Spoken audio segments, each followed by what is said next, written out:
এটা অংশ উলিয়াই সেই সকল মহিলাই তেনেকৈ কিছু ভিডিও আপলোড কৰে সামাজিক মাধ্যমত আৰু সেই বস্তুবোৰ দেখাৰ পাছত আমাৰ ধাৰণাটো কেনেকুৱা হয় যে অসমীয়া নাৰী অসমীয়া সমাজখন এনেকুৱাই আছিল নে বাৰু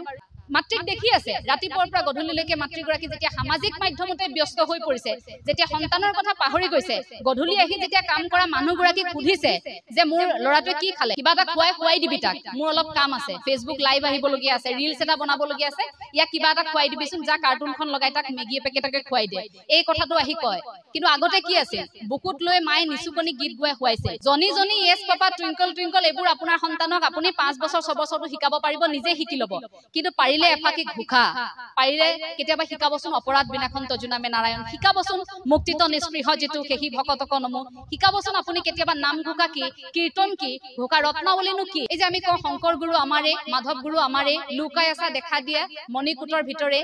এই বুলি যে আমি গাঁও গুৰু আসনলৈ চাই যে গুৰু আসনৰ ভিতৰত আমাৰ এটা ধাৰণা জগত গুৰু শ্ৰীমন্ত শংকৰদেৱ গুৰুজনা আছে গুৰু আসনত এই যে আমাৰ ধাৰণাবোৰ ভাল লগা কিছু কথা যে ইয়াত ভগৱান শ্ৰীকৃষ্ণ আছে এইটো নকৰিবি কৃষ্ণ নাপায় কাৰোবাক হঠাৎ ৰাস্তাত খুন্দিয়ালে আমি কওঁ কৃষ্ণ বেয়া নাপাব দে হে প্ৰভু বচাবা কাৰোবাৰ অসুখ হৈছে আমি কওঁ এই প্ৰতিটো মুহূৰ্ততে ভগৱান শ্ৰীকৃষ্ণৰ হৈতে বা ৰামৰ হৈতে বা আপুনি যি প্ৰভুকে আপুনি প্ৰাৰ্থনা কৰে যাকে আপুনি বিশ্বাস কৰে সেই ভগৱন্তৰ হৈতে আমাৰ এটা সম্পৰ্ক আছে নে নাই সেই সম্পৰ্কটো সুদৃঢ় কৰে এই কথাবোৰে আপুনি সন্তানক অন্তত সেইবোৰো অকনমান শিকাওক ল'ৰা ছোৱালীৰ লগত বহি নাগিন সিৰিয়েলখন চোৱাতকৈ অন্তত আপুনি সেই মহাভাৰতৰ এটা খণ্ডকে চাব নাগিন সিৰিয়েলখন চালে আপোনাৰ একো উপকাৰ নহয় সেইটো কিন্তু সঁচা কথা অকনমান চকুৰ তৃপ্তি এটা পাব মনৰ অকনমান শান্তি আকৌ তাৰ পিছত আপুনি ভাত ৰান্ধি থাকোতে ভাবি থাকিব নাগিনত কি হ'ল আজি আৰু নাগিনত যদি কোনোবা মৰি গৈছে আপোনাৰ মনৰ আপোনাৰ প্ৰিয় কোনোবা অভিনেতা অভিনেত্ৰী যদি নাগিন সিৰিয়েলত ঢুকাইছে আপুনি আকৌ হেতা আপোনাৰ ভাত আঞ্জাও বেয়া হ'ব দেহৰ এটা অংশ উলিয়াই সেই সকল মহিলাই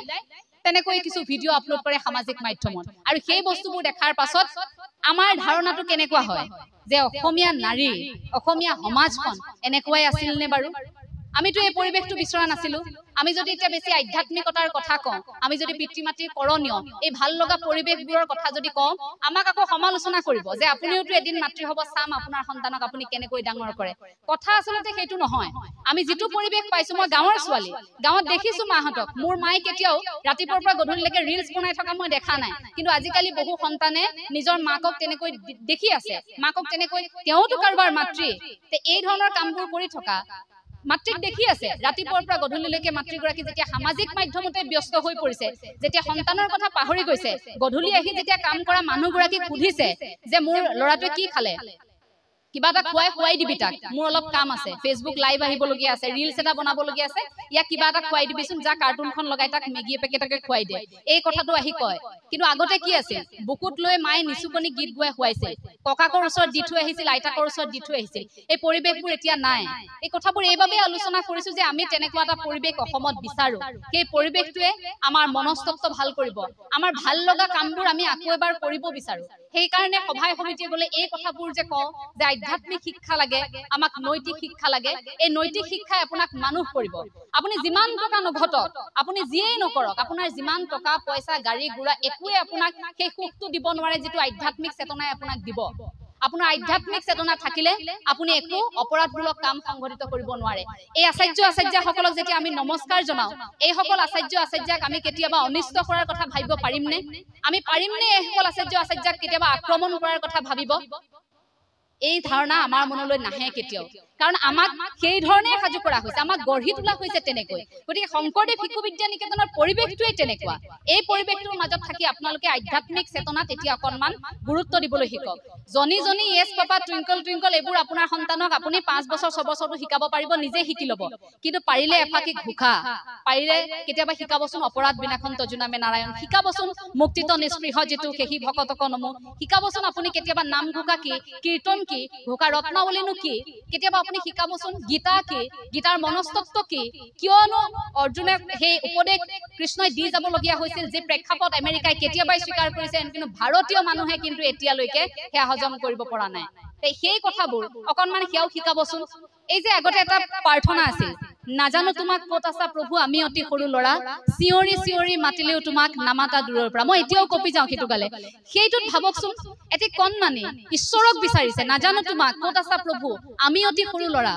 চিঞৰি চিঞৰি মাতিলেও তোমাক নামাতা দূৰৰ পৰা এই কণমানিটিয়ে যে ঈশ্বৰক কামনা কৰিছে সেই প্ৰাৰ্থনাবোৰ, সেই কথাবোৰ, সেই কবিতাবোৰ আমি কেতিয়াবা এতিয়া গোৱাইছোনে? আজিকালি সন্তানৰ মুখত সেই পদ্যটো আপুনি শুনিছেনে? সেই যে সন্তানটিয়ে কিতাপখনত যে ঈশ্বৰ কৰবাত থাকে, ঈশ্বৰৰ সৈতে আমাৰ সম্পৰ্ক হ'ব পাৰে, আধ্যাত্মিক চেতনা, আমাৰ আত্মাৰ অৱস্থিতি, আত্মাৰ স্থিতি আমি জানিব পাৰিম। এই কথাবোৰ যে আপোনাৰ সন্তানে সেই যে কবিতাটো যে পাঠ কৰিলে তেতিয়াই বিচাৰিব। এই যে আমি কওঁ শংকৰ গুৰু আমাৰে, মাধৱ গুৰু আমাৰে, লুকাই আছা দেখা দিয়া মণিকূটৰ ভিতৰে,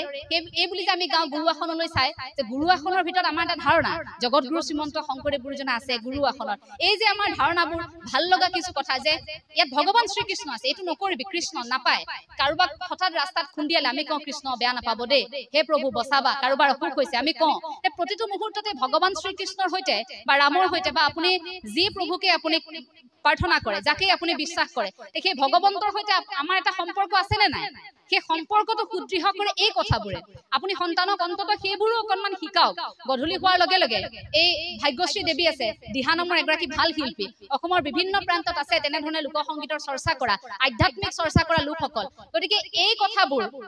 অকণমান দিহানাম আপুনি গোৱালে, অকণমান হৰি নাম, অকণমান বৰগীত এফাকিকে গোৱালে, এই পৰিৱেশবোৰ অকণমান আপুনি আপোনাৰ সন্তানক দিব লাগিব। সন্ধিয়া আপুনি ল'ৰা ছোৱালীৰ লগত বহি নাগিন চিৰিয়েলখন চোৱাতকৈ অন্তত আপুনি সেই মহাভাৰতৰ এটা খণ্ডকে চাব। নাগিন চিৰিয়েলখন চালে আপোনাৰ একো উপকাৰ নহয়, সেইটো কিন্তু সঁচা কথা। অকণমান চকুৰ তৃপ্তি এটা পাব, মনৰ অকণমান শান্তি। আকৌ তাৰপিছত আপুনি ভাত ৰান্ধি থাকোঁতে ভাবি থাকিব নাগিনত কি হ'ল আজি। আৰু নাগিনত যদি কোনোবা মৰি গৈছে, আপোনাৰ মনৰ আপোনাৰ প্ৰিয় কোনোবা অভিনেতা অভিনেত্ৰী যদি নাগিন চিৰিয়েলত ঢুকাইছে,